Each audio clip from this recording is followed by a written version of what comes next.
Pokemon trading card game Pocket. It's coming. First hands-on preview. Let's see Pokemon from your pocket. With the influx of digital card games gaining popularity over the years, it's unsurprising to see a new one pop up here and there. With that said, seeing Pokemon releasing a new digital card game with Pokemon trading card game Pocket has had some fans confused, including myself. With the existence of Pokemon Trading Card Game Live, the crossover it makes more sense. Apparent, but the team at the Pokemon Company and creators have a different goal in mind for this new game. From what I've seen so far, Pocket is less about the competitive meta of the physical Pokemon card game and more about the collecting aspect of the beautiful cards fans know and love. And that's what I figured it was about. I figured it was more about casual gameplay. It's kind of like Speed Duels and Yu-Gi-Oh! Duel Links when they came out with that.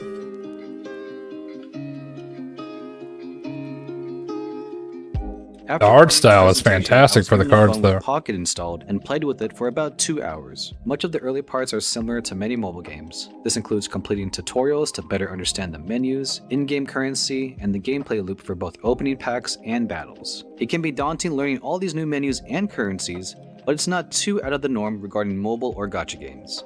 As you level up through various tasks, other parts of Pocket become available and you accrue more free goodies to get your card collection rolling.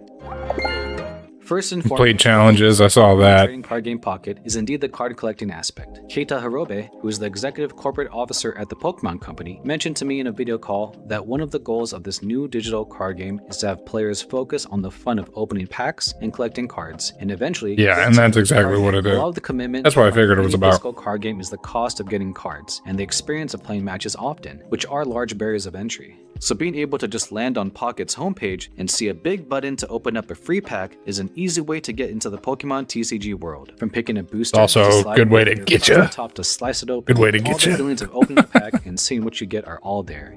If you come upon a very rare card in your pack, the music changes and the card does a little twirl, showing off the digital card effects. That's really cool. It goes like 3D. It consists of over 200 cards, and this particular set has 3 booster pack versions representing Pikachu, Mewtwo, and Charizard. The versions matter because certain cards will be unique to a specific booster pack version. For instance, if I choose to only open up the Pikachu booster pack, I have a chance at pulling the Pikachu immersive card, which brings the player into a card. Oh yeah, I remember that. Yes, I remember when they talked about that. One of the experiences of the event was seeing someone pull an immersive card and everyone crowding around to see the full card effect. It was very reminiscent of being a kid and everyone showing off their foil Pokemon cards to each other, or when someone pulls a rare full art card in draft with friends. That's not the rarest card in the game though, as I quickly learned through Pocket's pity system. Pack points.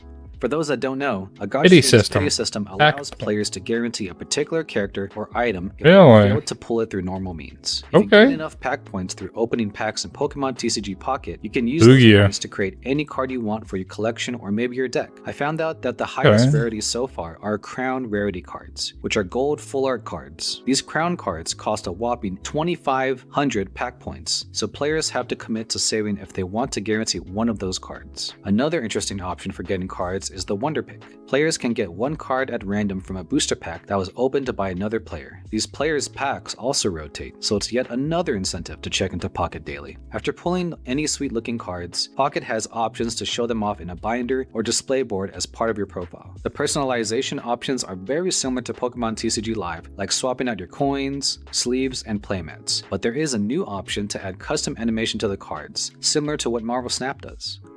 I was about to say Marvel Snap is very reminiscent of this game right now. By converting duplicate cards. Otherwise, getting new cards to fill out your card decks seems to be a wait-and-see approach. When it comes to getting booster packs, you have various opportunities to do so, but the main free-to-play option is checking in for your free booster every 12 hours. Players can accumulate 2 free packs this way at most, so you have to open them up as often as you can. With that said, there is an in-game currency called Pack Hourglass that helps reduce the refresh time of your next booster pack, which can be attained through normal play. If you run out of these for any reason, Pokegold, or the real money currency, covers the rest. In my demo, I could fake purchase Pokegold, which I then used to rip open packs to see what I could get. 500 gold at $99.99 was the highest available option in the store, so I spammed that a few times for the sake of seeing if I could pull pull a rare immersive card unique to Pocket. In addition to opening one pack at a time, you have the option Bro, if to you open put 10 that much pack money in and you choose to forward your didn't pack get a out rare, or oh my use god. 60 Pokegold. For me, I ripped open about 50 to 80 packs before I ran into my first immersive card. It felt like I opened up fewer packs before I eventually got my second immersive card. That's Pocket very does cool. show the pull rates of cards, with some of the rarest having a 5% chance of being pulled. Look at And again, Mewtwo's it's a lot of immersive luck, which is not a card. fun factor Dope. to base your primary gameplay loop on.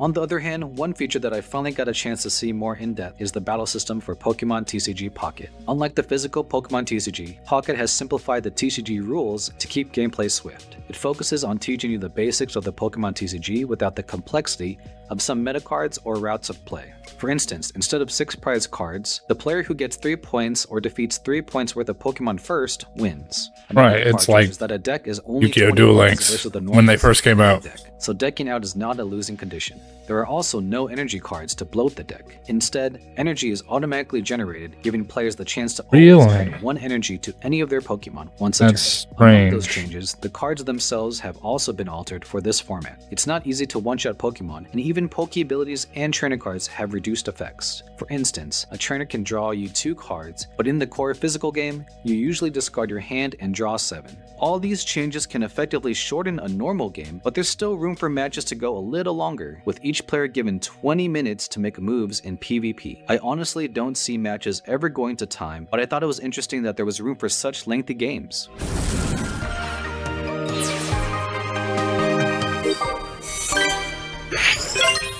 Being a fan of competitive card games both digitally and physically, I was excited to check this out. At a certain point, I do see folks who ultimately want to lean into the Pokemon TCG, switch over to the live digital game, or play the physical card game. But that just leaves Pokemon TCG Pocket to mainly be a card collecting destination, and maybe that's all it needs to be. Pokemon Go already sees a similar collecting behavior with their Yeah, players, Pokemon so this Go is is just a card crazy. version. I still play So that. as someone who has recently revisited the Pokemon TCG meta, especially with the recent Worlds Championship, I'm looking forward to checking out more of Pocket later in the year. Yeah, so Pokemon Pocket, in my opinion, is just going to be Yu-Gi-Oh! Duel Links like when it first came out. Looks interesting. I'm definitely going to download it because I want to play it.